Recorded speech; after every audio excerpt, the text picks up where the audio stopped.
connais Castres? La ville de Castres. Ah oui, oui, bien sûr. Tu connais. Ouais.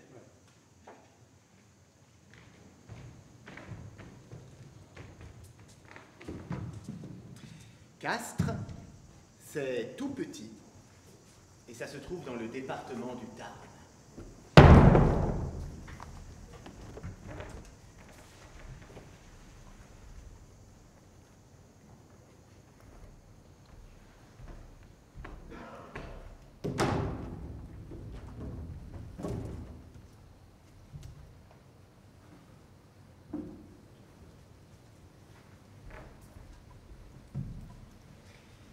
C'est là qu'est né Jean Jaurès. Ah bon? À Castres, il y a plein de jolis bâtiments. Beaucoup datent de la Renaissance, mais c'est une ville très ancienne. On raconte que son nom vient du latin castra, campement, parce que Jules César y aurait installé ses légions.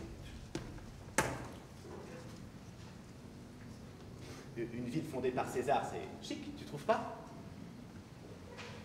C'est sympa.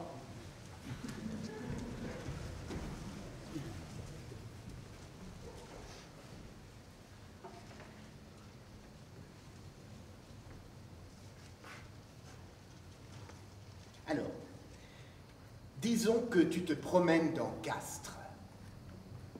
Avec un peu de chance, tu tomberas peut-être sur une minuscule place, presque un cul-de-sac, entourée de vieux murs aveugles. Et là, tu verras une petite plaque de marbre noircie par le temps. Dessus, il est inscrit « Ici s'élevait autrefois la maison de Pierre Borel, savant humaniste. »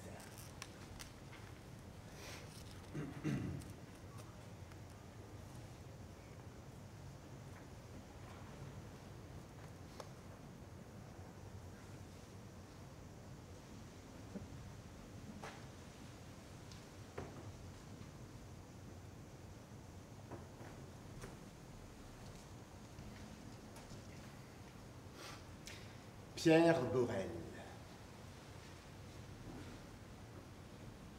Ça te dit quelque chose? Non, pas du tout. Non, mais c'est normal. On l'a complètement oublié. Ouais. Pourtant, Pierre Borel, à l'époque, c'était quelqu'un. Un homme étonnant. Il avait écrit un livre en 1657, Le discours nouveau sur la pluralité des mondes, dans lequel il assurait que Dieu étant infini, il avait nécessairement créé un univers lui aussi infini. Que la Terre n'était pas le seul monde habité, que toutes les planètes, y compris la Lune, l'étaient aussi. Pierre Borel disait même qu'il avait découvert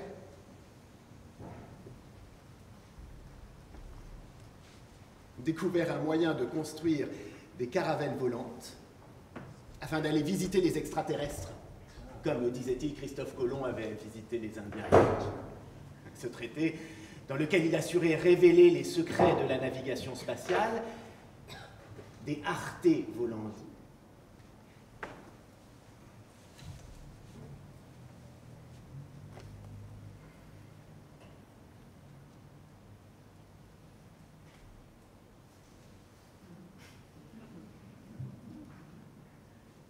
L'art de voler n'a malheureusement jamais été retrouvé.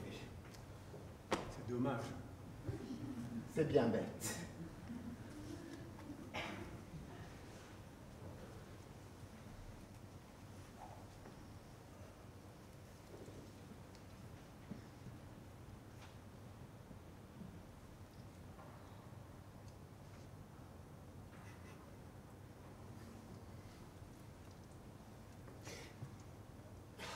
Pierre Borel disait aussi que la Terre était un organisme vivant, qu'il appelait le grand animal rond, que les fleuves étaient comme son réseau sanguin, les montagnes son squelette et la Terre sa chair. Il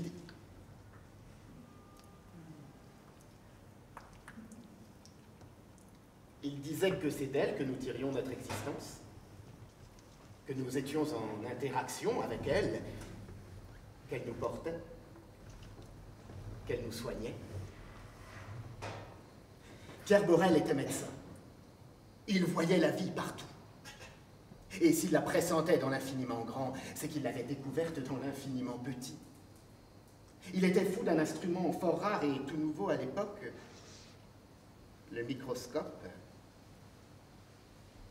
Et c'est lui qui, le premier, y a observé une goutte de sang. Il y avait vu, je cite, de minuscules insectes en forme de baleine nageant dans un océan rouge. Il est même un des premiers savants à avoir soupçonné, grâce à ses observations, l'existence des cellules. Et tout cela l'émerveillait.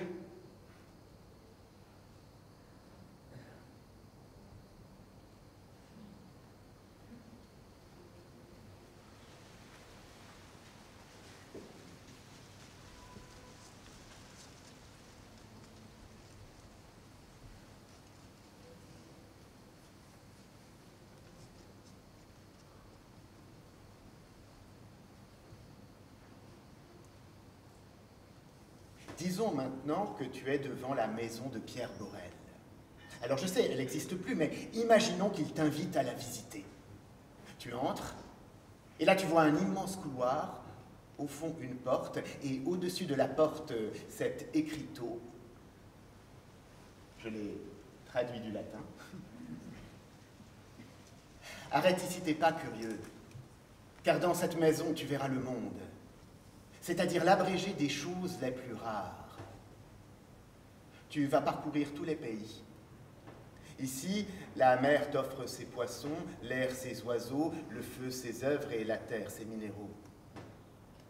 Sans danger, tu admireras des os de géants, des dragons, des basiliques, des rémoras et des vampires. N'appelle pas ce lieu cimetière sous prétexte que tu y verras des cadavres. Nomme-le plutôt paradis, où les morts ressuscitent par une heureuse nécromancie.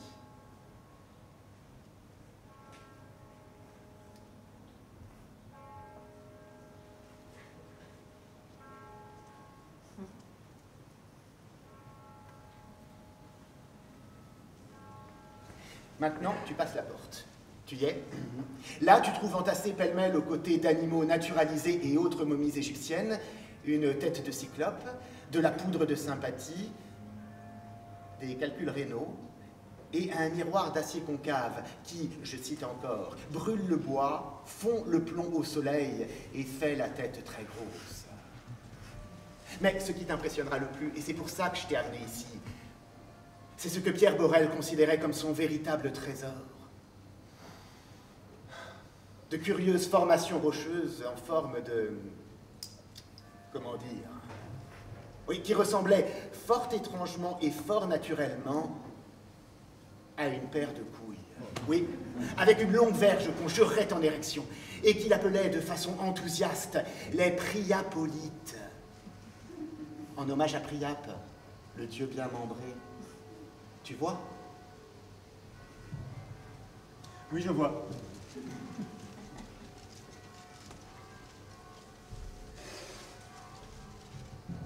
Et il exposait aussi de gros cailloux, qu'il disait de sexe féminin, parce que ils avaient tout bêtement un trou, et qu'il appelait de façon un peu moins flatteuse, il faut bien le reconnaître, les Hystera-Petra.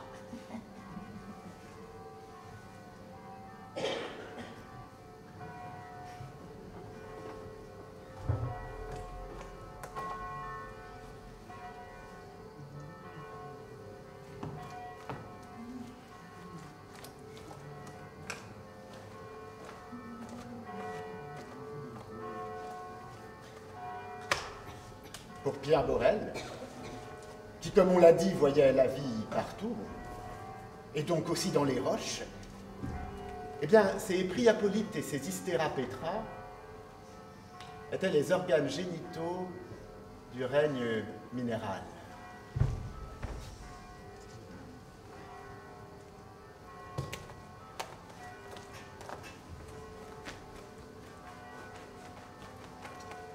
C'est quand même pas banal, ça, non?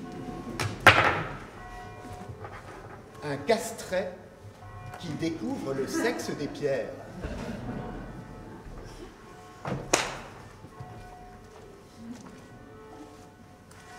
Des pierres qui se reproduisent.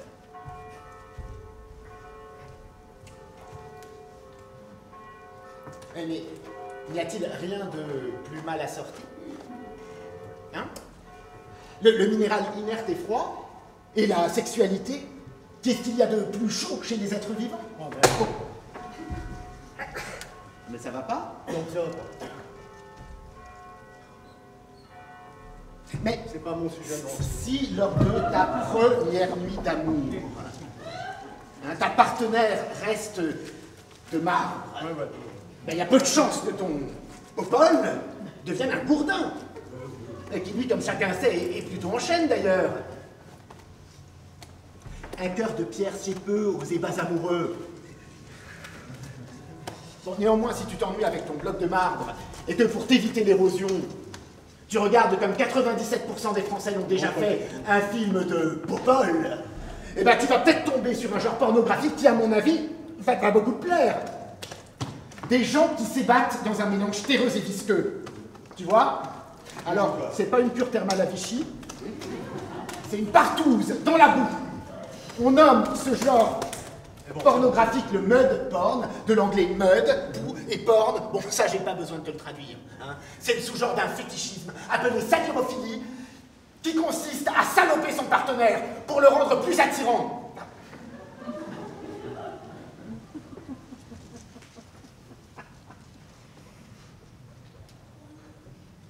J'ai froid.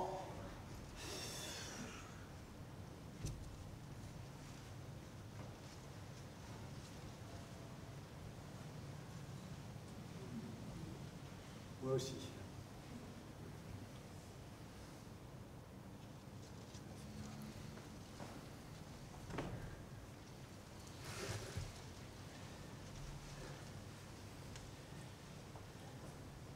Mais n'y a-t-il qu'une histoire d'excitation sexuelle là-dedans?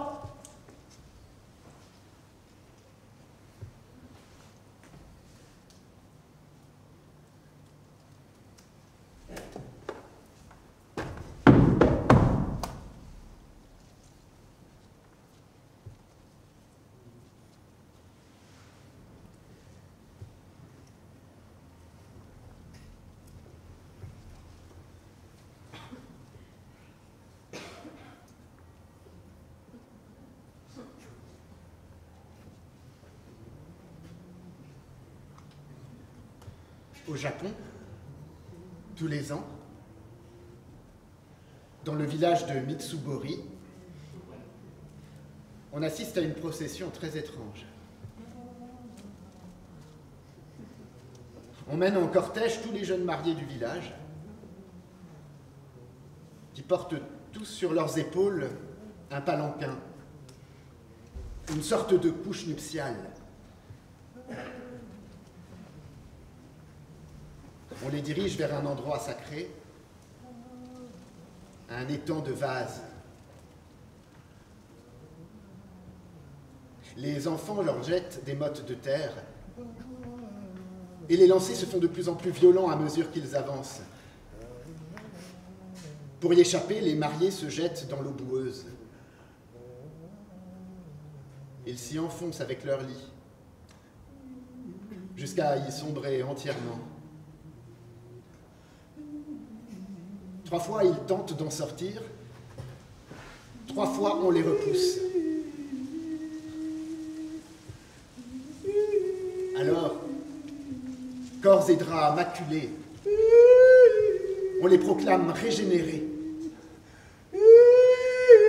Ils regagnent enfin leur chambre, assurés d'un mariage heureux et d'une progéniture nombreuse.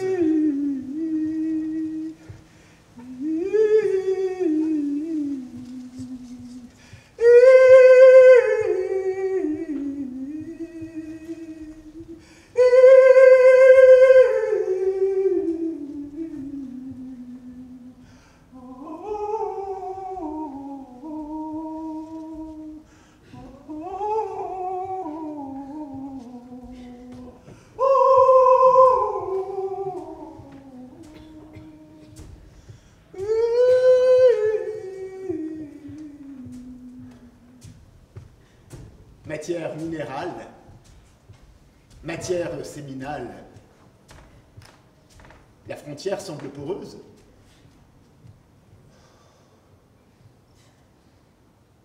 Loin d'être une partie de jambes en l'air, la reproduction pour nos ancêtres est plutôt affaire d'agriculture intime. Et de la même façon qu'on regardait les champs d'où surgissait le blé, on imaginait le ventre de la femme comme une terre à faire pousser les générations futures. L'homme, racontait-on, y darde sa semence, un être déjà tout formé en miniature, et la femme fournit le gîte et le couvert. Autrement dit, la matière nécessaire à sa croissance. Pour expliquer la naissance d'un enfant, on disait à l'époque « pater enim causa, mater est materia ». Le père en est la cause et la mère la matière. Mater et materia, mère et matière, ont donc une origine commune.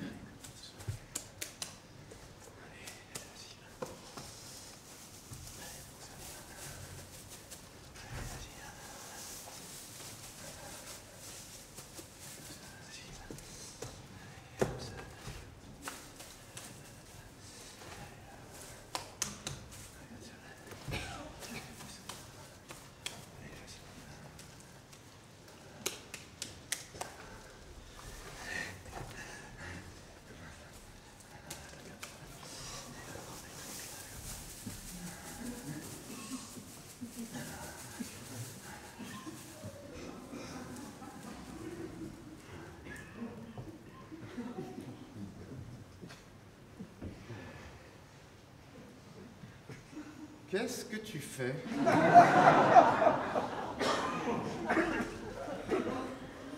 Tu cherches quoi?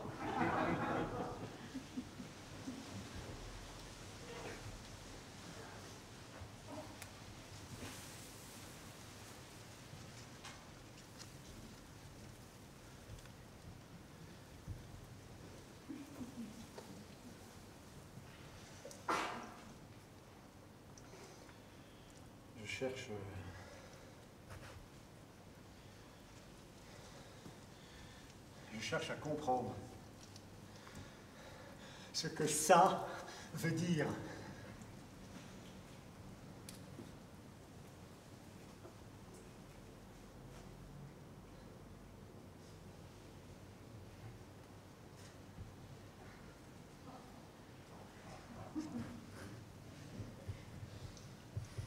Il faut creuser dans les mots. On y découvre l'humaine géologie.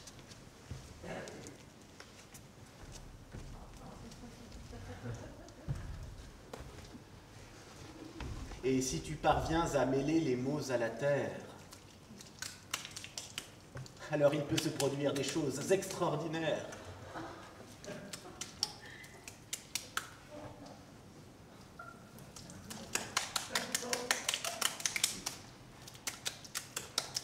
Au XVIe siècle, en Hongrie, les Juifs étaient victimes de continuels et sanglants pogroms. La légende raconte que le rabbin de Prague, Judas Leu, pour défendre sa communauté, façonna dans l'argile un géant.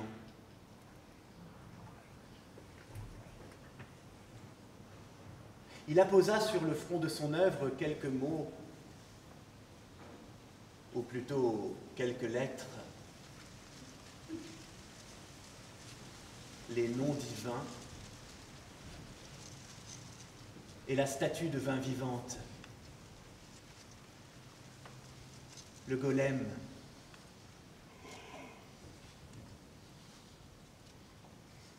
Ce rabbin cherchait à reproduire le geste génésique de Dieu qui, en malaxant une simple motte de terre rouge pour y emprisonner son souffle, avait créé Adam.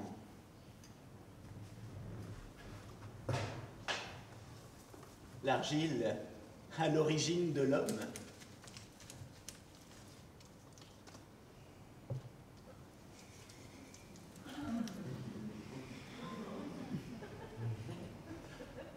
Alors c'est vrai,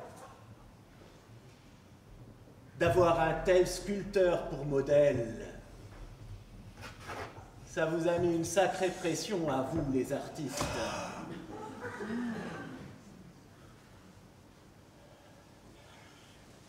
Que la vie anime tes œuvres et les parachève.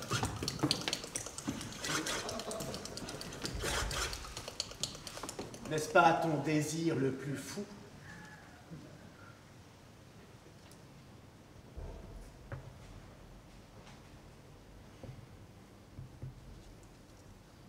On dit que Michel-Ange voyait à chaque fois, endormi dans le bloc de marbre brut, le corps que ses ciseaux allaient délivrer de sa gangue de pierre. C'est vrai, tu crois? Qu'il voyait la vie palpiter sous les veines de la roche?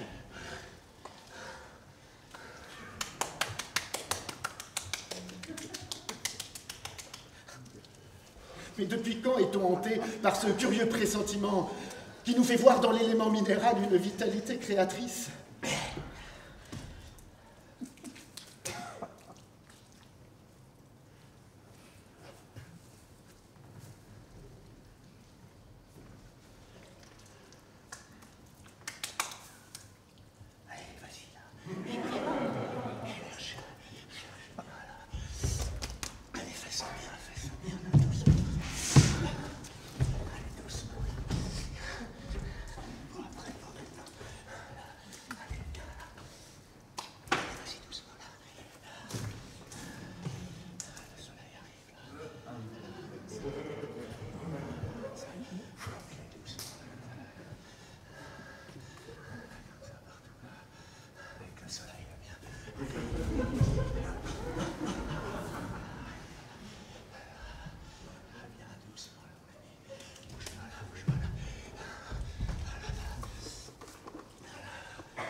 Où est-ce que tu m'emmènes?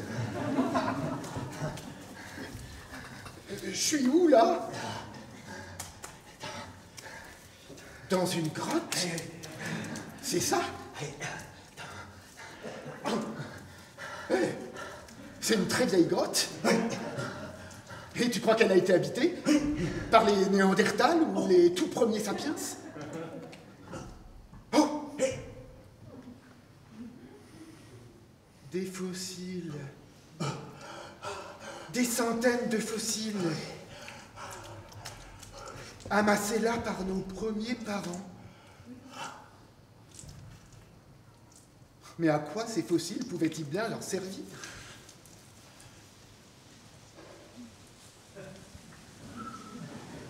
Eh bien, rien, justement. On dit que ces fossiles sont le premier témoignage de notre premier étonnement. Oui, ça les émerveillait déjà, nos ancêtres. Que lire en ces objets si étranges, semblant hésiter entre deux natures? Un caillou? Une vie? Des animaux en chair de pierre? Quelle énigme, hein? Si profonde cette énigme, cantée par ce mystère, ils firent des fossiles nos premières collections, nos premiers musées.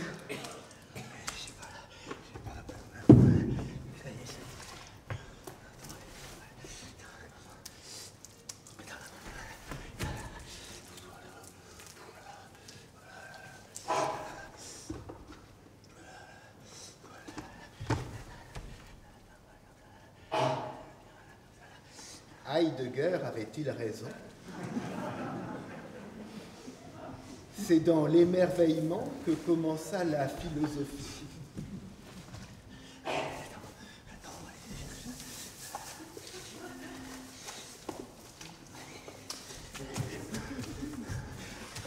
Quand j'étais petit, les fossiles, c'était déjà mes trésors. Je partais avec un marteau au pied des falaises et j'en ramassais des brouettes. Les fossiles, ça me bouleverse. Autant que quand on me salope dans la boue. Tu m'offres un fossile de trilobite et ça m'envoie direct au 7e sous-sol. Mais c'est comme une page pétrifiée. La page arrachée d'un livre préhistorique. Et tu sais ce qu'elle me crie, cette page? Qu'entre la roche et nous se cache une parenté secrète.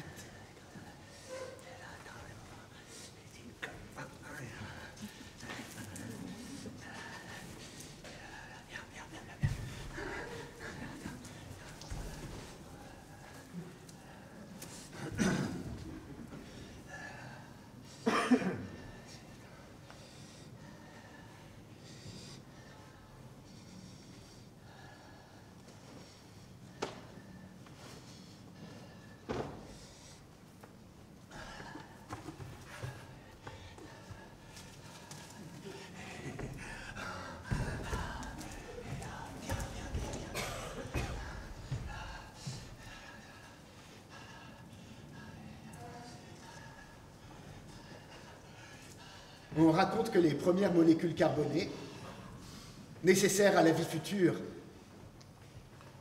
sont apparues sur Terre projetées depuis l'espace. Mais le monde naissant était trop vaste pour elles. Il n'y avait aucune frontière, aucun abri qui puisse arrêter leur course folle dans le vaste monde. Elles se croisaient sans se rencontrer. Il leur fallait un lieu clos où s'assembler, mais où le trouver? Eh bien, contre toute attente, il semblerait que ce soit l'argile qui ait rendu possible ce premier miracle. Oui, l'argile que tu utilises, dont Dieu s'est servi pour fabriquer Adam.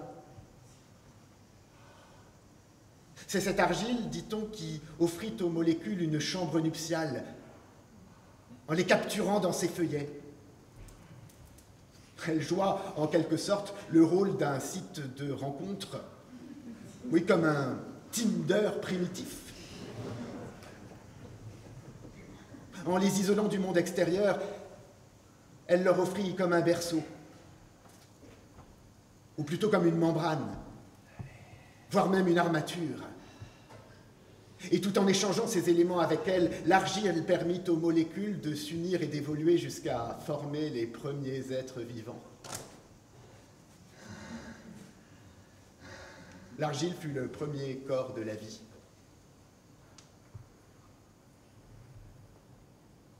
Des scientifiques assurent même que ces premières molécules, nécessaires à la vie future, ne seraient pas venues de l'espace, comme je viens de le dire, mais de la roche elle-même, qu'elle serait née d'une altération chimique survenue lors du mélange intime des basaltes et de leur magma, issue en quelque sorte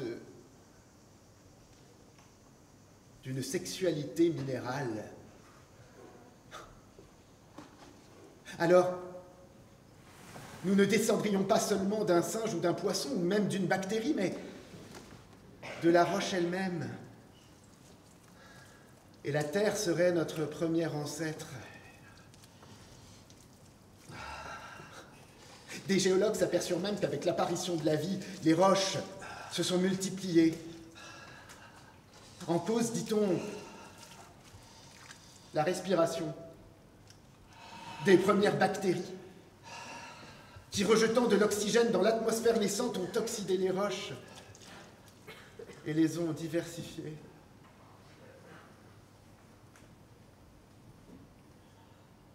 Par la matière. Les pierres ont fécondé la vie. Puis, par le souffle, la vie a fécondé les pierres. Comme s'embrassant, les uns les autres. Les roches ont évolué à la mesure des êtres vivants. Matière minérale et matière séminale. Œuvrant ensemble, À la transformation du monde. et comme possédés d'amour, s'accouplaient et fusionnaient en matière féminérale. Féminérale. Et c'est la raison pour laquelle, lors des explorations spatiales, on examine en premier lieu les roches des planètes de notre système solaire. Car ce sont elles qui témoigneront de l'existence ou non d'une vie à leur surface. La vie, comme le petit pousset, laisse des cailloux derrière elle. Et dans certains cas extrêmes, le vivant et le minéral s'étreignent si passionnément qu'il devient difficile de séparer ce qui semble uni par un tel désir. Comme cet invraisemblable virus. Le virus mosaïque du plant de tabac. Mais de tabac parce que ce virus ne peut se reproduire que dans les cellules de la plante de tabac, et quand il ne trouve plus de tabac, alors en attendant qu'il en repousse, comme ça, il se métamorphose provisoirement en quelque chose de très surprenant. Il se cristallise. Ce qui jusque-là semblait une propriété exclusivement minérale, mais qui, selon Stendhal, est aussi une propriété de l'amour et devient comme du quartz.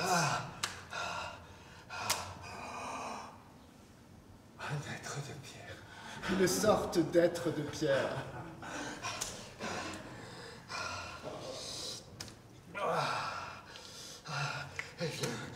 Viens.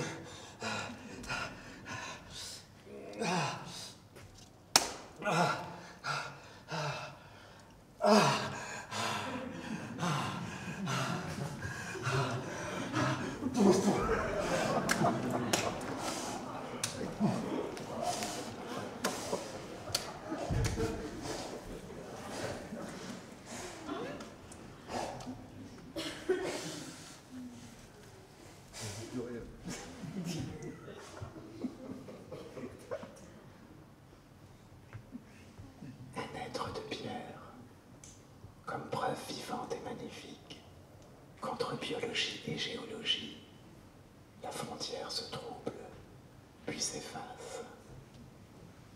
Avec l'apparition de la vie, ce désir unique et tant inattendu, notre planète, la Terre, est devenue bien plus que de la Terre. La vie a tout embrasé, enlacé, transfiguré, au point que tout ce qui est pourvu d'existence, comme tout ce qui en semble exclu, sont devenus inséparables et tous apparentés. Dieu que c'est beau les cailloux, et dire qu'on leur marche dessus. Si la pierre que vous tenez dans vos mains paraît froide, donnez-lui un peu de votre chaleur. Qui sait, peut-être en des temps immémoriaux a-t-elle porté votre premier ancêtre, ou s'est-elle laissée façonner par son souffle?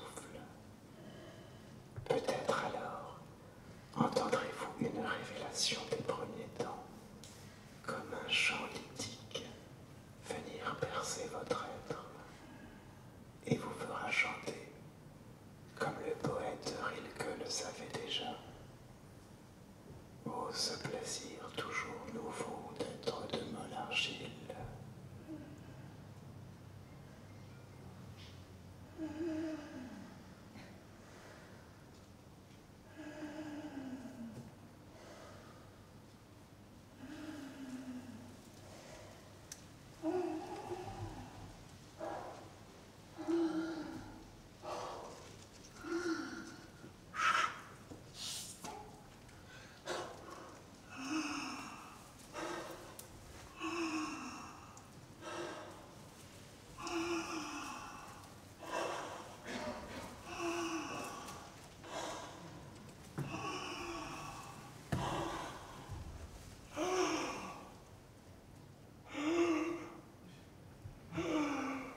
que vous avez passé un très bon spectacle.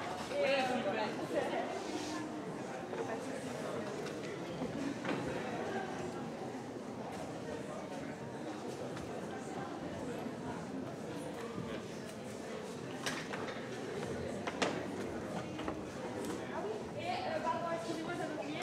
Est-ce que vous pouvez reposer les petits cailloux que vous aviez eus sur vos chaises dans la petite panière qui est sur ma droite? Merci beaucoup.